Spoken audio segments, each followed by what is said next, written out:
Assalamualaikum warahmatullahi wabarakatuh. Anak-anakku semuanya, bagaimana kabarnya hari ini? Semoga kalian masih dalam keadaan sehat.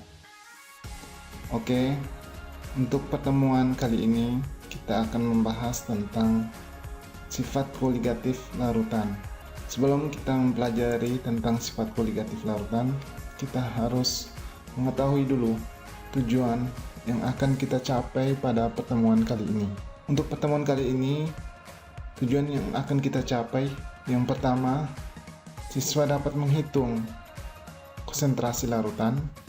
Yang kedua, siswa dapat menghitung penurunan tekanan uap, kenaikan titik didih, penurunan titik beku, dan tekanan osmosis pada larutan elektrolit.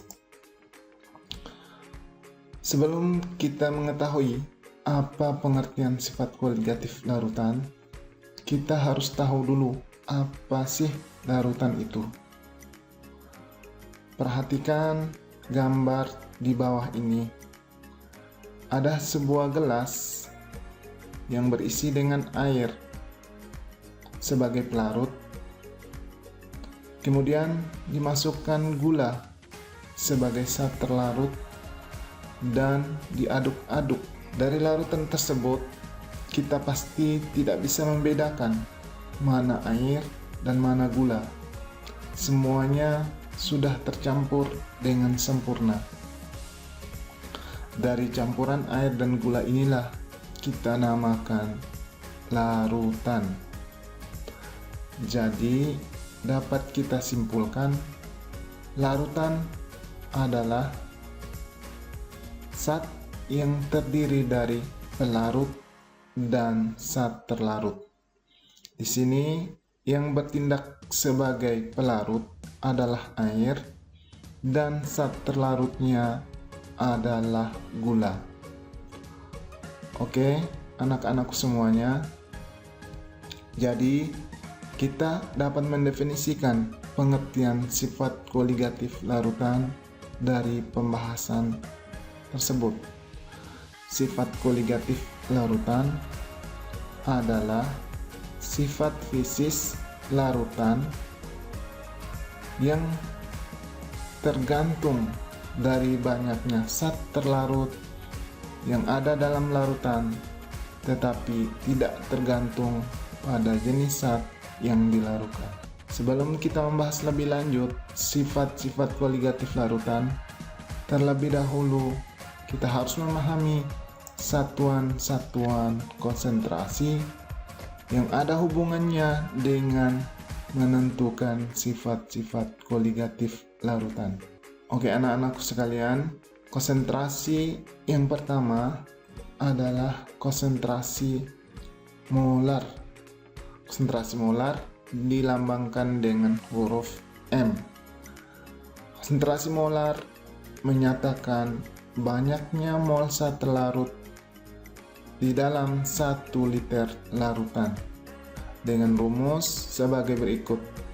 M sama dengan mol zat terlarut dibagi volume larutan, atau bisa juga dipakai rumus gram per mr dikali 1000 per mililiter. Itu untuk konsentrasi molar rumusnya. Terus yang kedua, konsentrasi molal. Konsentrasi molal menyatakan mol zat terlarut di dalam setiap 1000 gram pelarut. Konsentrasi molar dilambangkan dengan huruf M dengan rumus mol zat terlarut dibagi 1 kg pelarut, atau bisa dipakai rumus gram per mr dikali 1000 per massa pelarut dalam satuan gram. Konsentrasi yang ketiga yaitu fraksi mol.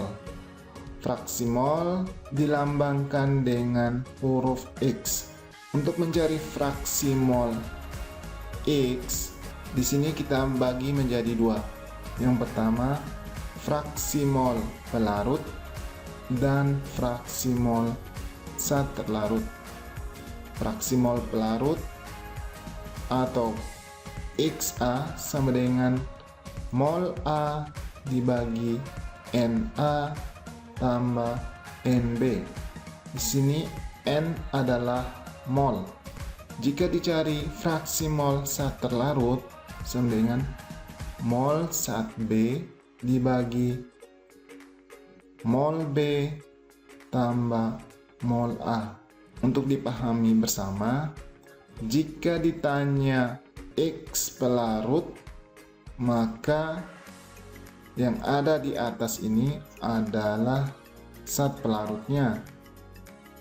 Begitupun kalau ditanya zat terlarut, berarti yang di atas adalah zat terlarutnya, mol zat terlarut. Oke anak-anak, sudah bisa pahami apa yang disampaikan? Kalau sudah bisa, kita akan lanjut tentang sifat-sifat koligatif larutan. Sifat-sifat koligatif larutan di sini ada 4. Yang pertama adalah penurunan tekanan uap atau dilambangkan dengan delta P. Tekanan uap adalah besaran yang digunakan untuk mengukur jumlah uap yang terbentuk pada permukaan cair. Secara umum, tekanan uap dapat dihitung melalui delta P sama dengan P0 dikurangi P. Jika dihubungkan dengan fraksi mol, maka dapat diperoleh rumus sebagai berikut, yaitu delta P sama dengan XB dikali P0, di mana XB sama dengan fraksi mol terlarut, delta P sama dengan tekanan uap, P sama dengan tekanan uap larutan, dan P0 sama dengan tekanan uap pelarut murni. Oke anak-anakku, sampai di sini sudah mengerti? Kalau sudah mengerti, kita lanjut sifat koligatif yang kedua. Sifat koligatif yang kedua yaitu kenaikan titik didih, dilambangkan dengan delta B. Kenaikan titik didih disebabkan oleh adanya penambahan zat terlarut ke dalam suatu pelarut. Dengan penambahan zat tersebut, energi yang dibutuhkan oleh sebuah larutan untuk berubah fase dari zat cair menjadi gas lebih besar dibandingkan dengan senyawa pelarut, yang menyebabkan titik didih akan mengalami kenaikan. Untuk menghitung kenaikan titik didih dapat dinyatakan dengan rumus sebagai berikut. Untuk menentukan kenaikan titik didih secara umum dapat kita pakai rumus delta TB sama dengan TB larutan dikurangi TB pelarut. Jika dihubungkan dengan molalitas, maka akan dipakai rumus delta B sama dengan gram per mr dikali 1000 per P dikali Kb, di mana mr adalah massa zat terlarut, gram sama dengan massa zat terlarut, P massa zat pelarut, delta TB adalah kenaikan titik didih, TB sama dengan titik didih, KB adalah ketetapan titik didih. Oke, kita lanjut yang ketiga. Sifat koligatif larutan yang ketiga adalah penurunan titik beku.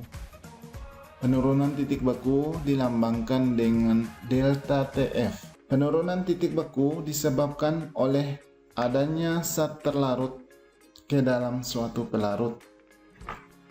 Jika mencampurkan suatu senyawa dengan pelarutnya dan kemudian mendapatkan larutan sebagai hasilnya, suhu untuk berubah fasa dari cair menjadi padat atau titik beku akan berubah menjadi lebih rendah dibandingkan dengan senyawa murni.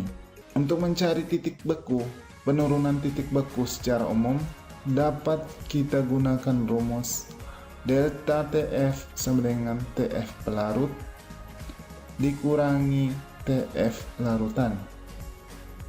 Jika dihubungkan dengan massa molal atau molaritas, delta TF sama dengan M dikali F, atau bisa juga dipakai rumus delta TF sama dengan gram per mr dikali 1000 per P dikali Kf. Ini rumus ini sama saja dengan rumus kenaikan titik didih, hanya dikalikan dengan ketetapan masing-masing. Oke, anak-anak, mengerti sampai di sini?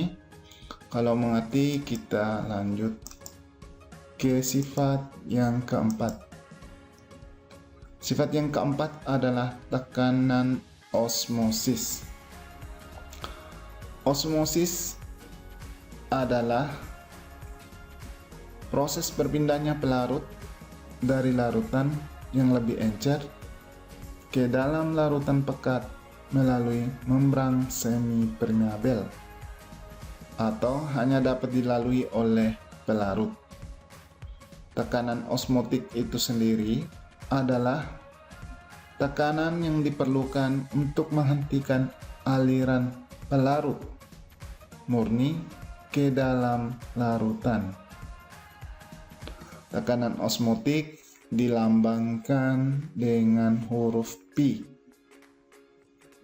Untuk mencari tekanan osmotik, kita dapat menggunakan rumus sebagai berikut. P sama dengan mRT. Jika dihubungkan dengan molaritas, maka P sama dengan gram per mr dikali 1 T. P sama dengan tekanan osmotik, R sama dengan tekanan gas ideal yang nilainya 0,082. T adalah suhu dalam Kelvin. Jika nanti diketahui suhunya dalam bentuk Celcius, maka untuk dibawa ke Kelvin ditambah 273. Oke anak-anakku, untuk lebih memahaminya dapat kalian mengerjakan soal di e-learning. Nanti Ustadz akan kirimkan soalnya untuk mendalami materi yang baru kita bahas. Oke, hanya ini saja yang dapat saya sampaikan. Kurang dan lebihnya saya mohon maaf. Wabillahi taufik wal hidayah. Assalamualaikum warahmatullahi wabarakatuh.